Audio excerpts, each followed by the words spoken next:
continuando a nossa exposição acerca dos níveis de linguagem e as implicações deles com os processos interativos. Portanto, nós devemos pensar que quando essa relação dos processos interativos, né, essa interação, quando nesta interação, vamos usar uma preposição diferente, quando nesta interação ocorre um certo desconforto, quando eu priorizo um nível pelo outro, eu tenho deflagrado o processo de preconceito linguístico.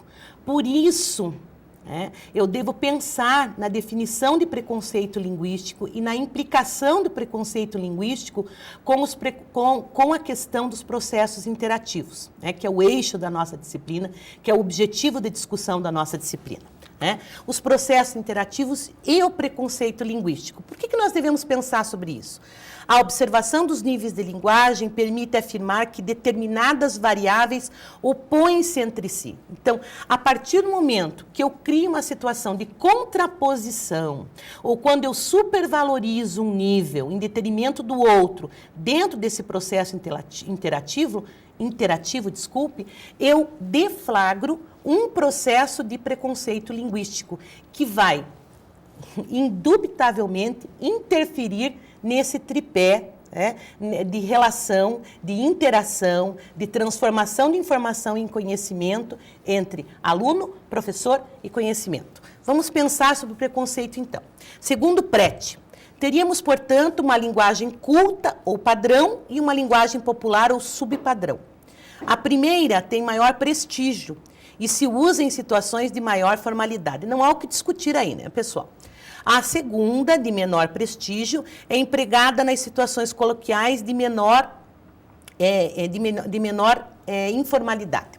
Então, Prete nos fala isso para nós pensarmos sobre essa questão em que a questão de adaptação, da utilização da mediação da linguagem nesse processo interativo, deve fazer com que o professor tenha conhecimento desses níveis. Por isso que eu trouxe a baila, por isso que eu trouxe a discussão, os níveis de linguagem na nossa disciplina, para que nós façamos e usemos desse conhecimento em favor dessa relação, em e a favor dessa relação entre professor, aluno e conhecimento.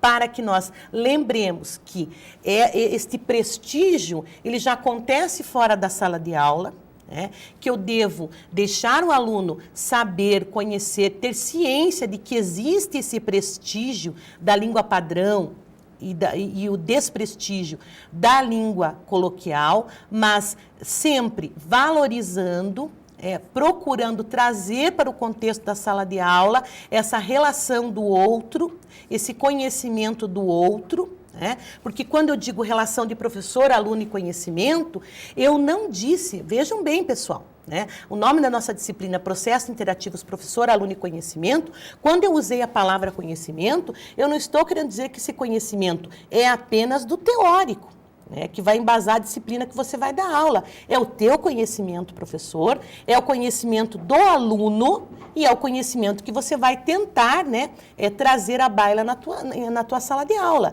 Então, lembra que eu falei das subjetividades? São inúmeras subjetividades envolvidas e que devem ser valorizadas, que devem ser pensadas para que essa interação ocorra de maneira profícua, de maneira proveitosa, para que se torne esse encontro uma seara, em que eu possa colher bons frutos. Do contrário, esse preconceito linguístico ou esse prestígio, entre aspas, vai ser um dificultador. Quando, na verdade, a língua padrão ela deve ser vista como um facilitador de interação, porque ela padroniza. Correto, pessoal? Então, assim a linguagem culta passa a ser a língua ensinada nas escolas por ser considerada padrão. Então, segundo Prete, como a língua padrão, o dialeto culto serve diretamente às intenções do ensino, no sentido de padronizar a língua, criando o quê, pessoal? Que era o que nós estamos discutindo até agora. Criando condições ideais de comunicação entre as várias áreas geográficas E também propiciando aos estudantes condições para a leitura e compreensão dos textos literários e científicos que se expressam nessa linguagem. Então, é isso que eu gostaria que nós pensássemos, né, a cada momento em que nós estamos trabalhando com essa interação, com esse processo interativo. A língua padrão como facilitadora. Facilitadora, a mediação da linguagem e um dos níveis dessa linguagem sendo usado para com e de essa interação ocorra da melhor maneira possível, né? Lembra das várias preposições que eu brinquei, né? E sempre estou utilizando a cada encontro nosso, linguagem para, linguagem com, linguagem de, linguagem na, né?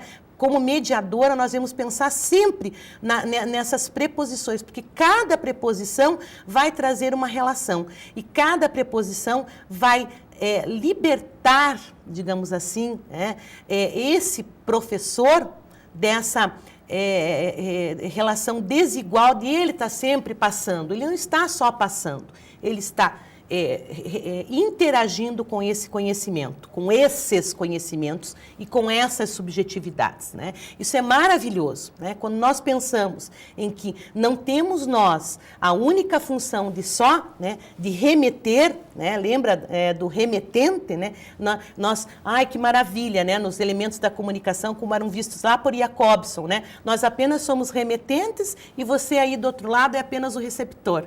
Nossa, né? Que coisa, hoje nós pensamos e temos provas de que isso não acontece. Nós estamos emitindo, ao mesmo tempo que nós estamos emitindo, nós estamos recebendo, nós estamos trocando, nós estamos modificando, porque estamos trabalhando com a linguagem. E com isso estamos trabalhando com a língua, e a língua é mutável, a língua é dinâmica, né? Ela não é estática. Né? E para nós pensarmos, né, segundo Preti, a escolha de uma variante linguística como sendo padrão resulta na ideia de que as demais variantes linguísticas são menos importantes. É essa ideia que nós vamos fugir, tá, pessoal?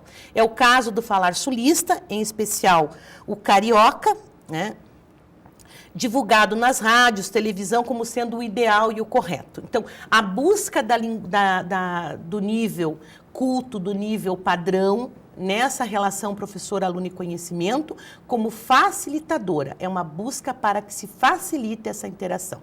Com isso, concluindo, as consequências dessa supervalorização, caso você opte por essa supervalorização, né, vão acontecer como na mídia. São notadas no surgimento de um novo tipo de preconceito linguístico. Então, caso você, professor, opte por essa supervalorização, você vai deflagrar um processo de preconceito linguístico dentro desse processo interativo entre você, aluno e conhecimento, entre todas essas subjetividades, né? Então, a linguagem, como nós já havíamos discutido, como mediadora, e que pode ser utilizada como facilitadora, caso você opte por utilizar de maneira tranquila desses níveis, por se utilizar como cartas na manga o conhecimento desses níveis, ou que você procure impor, né, um desses níveis causando preconceito linguístico. Utilizar, por exemplo, dentro de uma relação de professor-aluno apenas o nível técnico, ou utilizar dentro da relação professor-aluno apenas o nível literário, emocional,